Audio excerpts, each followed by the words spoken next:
नमस्ते दोस्तों, आप सभी का एक नए वीडियो में हार्दिक स्वागत है। आज की इस वीडियो में हम लोग एज प्रॉब्लम्स वाले क्वेश्चन को सॉल्व करेंगे, यानी कि आयु संबंधित वाले क्वेश्चन को सॉल्व करेंगे, जो कि आरआरबी यानी कि रेलवे के किसी भी एग्जाम जैसे कि एनटीपीसी, ग्रुप डी और एएलपी में इन सभी क्वेश्चन को बार बार पूछा जाता है। तो इन सभी क्वेश्चन को आप जरूर लगा कर जाइएगा, ठीक है। तो 1 से लेकर 10 तक हमारे पास क्वेश्चन है, जो कि बहुत महत्वपूर्ण है और अलग अलग टाइप के क्वेश्चन है। तो आपको 1 से लेकर सभी 10 क्वेश्चन को देखना है और एक क्वेश्चन आपके लिए होमवर्क जरूर दिया जाएगा, ताकि आप उसको कर पा रहे हैं या नहीं। तो चलते हैं, यहाँ पर पहला क्वेश्चन है, उसको हम सॉल्व करते हैं। यहाँ पर पहला क्वेश्चन है, यदि ए और बी की आयु का अनुपात 5:6 है और उनकी आयु का योग जो है 55 है, तो ए की आयु का मान क्या होगा, यानी कि ए की आयु क्या होगी। तो हम जैसे दिया गया है पहले हम उस तरीके से लिख लेते हैं, यानी ए और रेशियो बी का अनुपात जो दिया गया है, यहाँ पर कितना दिया गया है, ए रेशियो बी का अनुपात दिया गया है 5:6। तो यहाँ पर हम 5:6 से लिख देते हैं, है ना। अब यहाँ पर हमको ये देखना है इन दोनों का योग कितना होगा। तो हम इन दोनों का योग जानते हैं कि 11 होगा, है ना। इन दोनों का योग 11 होगा। तो 11 बराबर यहाँ पर कितना योग दिया गया है, यहाँ पर 55 11 बराबर 55 हो जाएगा, तो 1 बराबर 5 हो जाएगा ना। तो यहाँ पर 1 यूनिट बराबर हो जाएगा 5। तो हमको ए की अनुपात निकालना है, तो ए का अनुपात 5 है। अगर यहाँ पर 5 का अनुपात हम देखें तो यहाँ पर हो जाएगा 5×5 = 25, यानी कि यहाँ पर हो जाएगा 25, जो हो जाएगा राइट आंसर हो जाएगा। यानी कि ए की जो आयु है वो 25 साल है, यानी कि सी ऑप्शन करेक्ट हो जाएगा। क्वेश्चन नंबर 2, राम तथा मोहन की उम्र का अनुपात 4:5 है और राम तथा अनिल का उम्र का अनुपात है 5:6। यदि उनकी उम्रों का योग जो है 69 वर्ष है, तो राम की उम्र क्या होगा, यानी कि राम का उम्र हमको निकालना है। तो सबसे पहले हम क्या करेंगे, इन अनुपात को जोड़ लेंगे, यानी कि राम यानी मोहन रेशियो राम हो जाएगा और रेशियो अनिल हो जाएगा, है ना। तो यहाँ पर दिया गया है मोहन और राम का रेशियो यहाँ पर है 5:4 कर लेते हैं। तो यहाँ पर हो जाएगा 5:4। अब यहाँ पर दिया गया है राम तथा अनिल, यानी कि राम का 5 हो जाएगा और अनिल का 6। तो यहाँ पर हो जाएगा 5:6। पहले हम इसको ऐड कर लेते हैं। यहाँ पर देखिए 5 हो जाएगा, यहाँ पर खाली है तो ये वाली संख्या इधर हो जाएगी, यानी कि 4 इस तरफ आ जाएगा। अब यहाँ पर हो जाएगा, देखिए 5×5 = 25 हो जाएगा, है ना।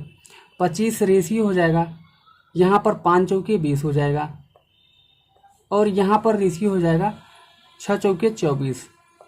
तो यहाँ पर देखिए राम का रेशियो कितना हुआ 20। यहाँ पर राम और मोहन और अनिल का रेशियो आ गया। कह रहा था इनका योग कितना है, 69 वर्ष के बराबर है। अगर हम इन सभी का सम करेंगे तो ये हो जाएगा 69 वर्ष, है ना। 69 वर्ष हो जाएगा। तो 69 वर्ष के किसके यूनिट के बराबर है, 69 साल के, यानी कि 1 यूनिट 1 साल के बराबर है ना। तो यहाँ पर अगर हम अनिल का केवल यहाँ पे राम का पूछा हुआ है ना, यहाँ राम की उम्र पूछा गया है। तो राम का 20 साल है, तो अगर 20 यूनिट बराबर हो जाएगा 20 साल, है ना। 20 यूनिट बराबर हो जाएगा 20 साल, यानी कि राम का एज कितना है, 20 वर्ष, है ना, 20 ईयर। तो यहाँ पर 20 ईयर, यानी कि थर्ड ऑप्शन करेक्ट हो जाएगा। अब चलते हैं क्वेश्चन नंबर नेक्स्ट को सॉल्व कर लेते हैं। यहाँ पर क्वेश्चन नंबर 3 और बहुत ही शानदार क्वेश्चन है। देखिए आरआरबी एनटीपीसी यानी कि ये रेलवे में पीवाईक्यू क्वेश्चन पूछा गया है। इसमें कहा गया है कि बच्चों की आयु का योग 80 है। सबसे पहले 4 वर्ष के अंतराल पर पैदा होने वाले 5 बच्चों की आयु कितनी होगा। 4 अंतराल, यानी कि अगर एक बच्चे की आयु x होगा तो दूसरे बच्चों की आयु होगा x+4, है ना। x+4 होगा, क्योंकि यहाँ पे 4 वर्ष के बाद, यानी कि अगर हम 4 वर्ष के अंतराल देखें तो एक x होगा, एक x+4 होगा और एक आयु होगा x+8 होगा, है ना। एक आयु होगा x+12 और एक आयु होगा x+16। तो ये देखिए 1 2 3 4 5, यानी कि 5 बड़े बच्चों की आयु है ना। तो यहाँ पे 5 बच्चे कह रहा था, तो हम यहाँ पे 5 बार ले लेते हैं, क्योंकि यहाँ पे 4 वर्ष के अंतराल में है ना। अब यहाँ पर देखिए अगर हम इनका सम देखें, अगर योग देखें तो यहाँ पर योग बराबर हो जाएगा, कितना हो जाएगा, योग बराबर हो जाएगा 5x और प्लस का 40। किसके बराबर दिया गया है, यहाँ पर 80 के योग के बराबर दिया गया है ना। अब यहाँ पर अगर हम 80 को अगर 40 को इस तरफ लाएंगे तो अगर यहाँ पर देखें तो 5x बराबर यहाँ पर हो जाएगा, अगर 80 में से अगर 40 घटा देंगे तो 40 हो जाएगा, जो x बराबर हो जाएगा 8, है ना। तो सबसे बड़े, देखिए यहाँ पर कह रहा है कि सबसे बड़े बच्चे की उम्र कितनी होगा, यानी कि इसमें सबसे बड़ा कौन है, x प्लस का 16 है। तो x का मान 8 आया है ना। तो यहाँ पर हम बच्चे की संख्या निकाल लेते हैं, x प्लस का 16, सबसे बड़े बच्चे की उम्र निकाल रहे हैं। यहाँ पर x के मान 8 आया है तो यहाँ पर 8 लिख देंगे, 16, तो यहाँ पर हो जाएगा 16 8 24 वर्ष, यानी कि सबसे बड़ा बच्चा जो है वो 24 वर्ष का है, यानी कि 24 ईयर का है ना। तो यहाँ पर बी ऑप्शन करेक्ट हो जाएगा। तो ये रहा क्वेश्चन नंबर तीसरा। अब चलते हैं क्वेश्चन नंबर चौथे को भी सॉल्व करते हैं। नंबर 4 है, इस समय अशोक की आयु तथा प्रदीप की आयु का अनुपात इतना दिया गया है। 6 वर्ष बाद अशोक की आयु 20 वर्ष हो जाएगी, है ना। इस समय प्रदीप की आयु कितनी है। तो यहाँ पर जो आयु का रेशियो दिया गया है, कितना दिया गया है, A/P, यानी कि अशोक और प्रदीप का रेशियो जो दिया गया है यहाँ पे 4x/3x, है ना। अब यहाँ पर कह रहा है कि 6 वर्ष बाद अशोक की आयु 20 वर्ष हो जाएगी, तो अशोक की आयु 4x है ना। तो यहाँ पे अगर 4x बराबर अगर हम 20 कर दें तो x बराबर 5 आ जाएगी, है ना। यहाँ पर x बराबर 5 आ जाएगी, तो यहाँ पर x बराबर 5 आ गया, है ना। तो यहाँ पर कह रहा है कि प्रदीप की आयु कितनी है। तो प्रदीप की आयु का अनुपात कितना है, 3x, और x का मान 5 आ गया, तो यहाँ पर हो जाएगा 3 × 5, यानी कि प्रदीप की जो आयु है 15 वर्ष हो जाएगी, है ना, 15 वर्ष, यानी कि बी ऑप्शन करेक्ट हो जाएगा। तो यहाँ पर है क्वेश्चन नंबर 5, जय और जोय की आयु का अनुपात इतना है 5:2, उनकी आयु का योग जो है 63 है। तो 9 वर्ष बाद उनकी आयु का अनुपात कितना होगा। तो हमको मान लेना है कि जय, है ना, यहाँ के जय का एज का अनुपात जो है यहाँ पर हम लिख देते हैं 5x लिख लेते हैं, और यहाँ पर जोय का अनुपात जो है उसको हम मान लेते हैं 2x, है ना। अगर हम इन दोनों का योग देखेंगे, तो योग बराबर कितना हो जाएगा, 5 2 7x, है ना। तो यहाँ पर हम 7x लिख देंगे। देखिए 7x बराबर उनकी आयु का योग जो दिया गया 63 के बराबर है ना, यहाँ पर 63 के बराबर है। तो अगर हम कट करेंगे 7 × 9 7, 7 9 63, है ना। तो यहाँ पर x बराबर हो जाएगा 9 आ गया। अब यहाँ पे क्वेश्चन में कहा गया है कि 9 वर्ष बाद उनकी आयु का अनुपात कितना है। तो अगर यहाँ पर हम 9 वर्ष बाद जॉय की आयु देखेंगे, 9 वर्ष बाद, ईयर बाद जे की आयु, है ना।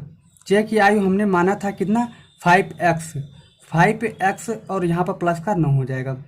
अगर यहाँ पर x का वैल्यू हम 9 रख देंगे, 5 9 45 हो जाएगा, और 45 में अगर 9 हम जोड़ देंगे तो यहाँ पर हो जाएगा 54 वर्ष, है ना, 54 वर्ष हो जाएगी। अब यहाँ पर जोय की आयु इसी तरीके से हमको निकालना है, 9 वर्ष बाद जोय की आयु, है ना।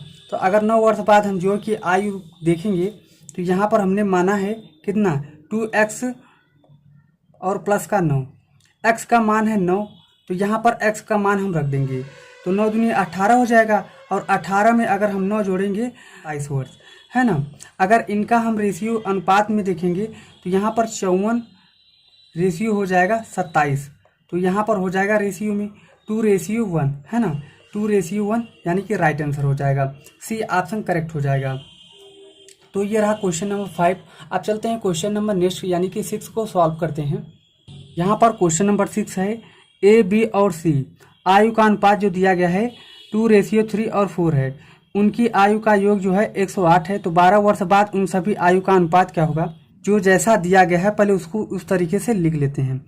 देखिए ए का जो रेशियो दिया गया है यहाँ पर अगर हम मान लेंगे 2x, है ना, 2x मान लेंगे। अब यहाँ पर बी का जो एज का रेशियो है यहाँ पर हम मान लेंगे 3x। अगर यहाँ पर सी का मान लेंगे तो यहाँ पर जो दिया गया है 4x हो जाएगा, है ना। इतना होने के बाद अब यहाँ पर कह रहा था उनकी आयु का योग, यानी कि इन सभी का योग कितना किसके बराबर है, 180 के बराबर है। तो हम यहाँ पर योग कर लेंगे, यानी कि सम कर लेंगे। तो योग बराबर हम लिख लेंगे, है ना, 2x प्लस का 3x प्लस का 4x, यानी कि अगर 3 2 5 और 4 यहाँ पर हो जाएगा 9x, और 9x बराबर आ गया 108। अब यहाँ पर क्या करना है, अगर हम यहाँ पे इसको कट करेंगे तो यहाँ पर हो जाएगा 9 1 9 9 9 2 18, यानी कि x बराबर जो आ गया 12, है ना। तो x बराबर 12 आ गया। अब हमने यहाँ पर माना था, है ना, 2x 3x और 4x। अब यहाँ पे कह रहा है कि 12 वर्ष बाद, अगर हम 12 वर्ष बाद एक ही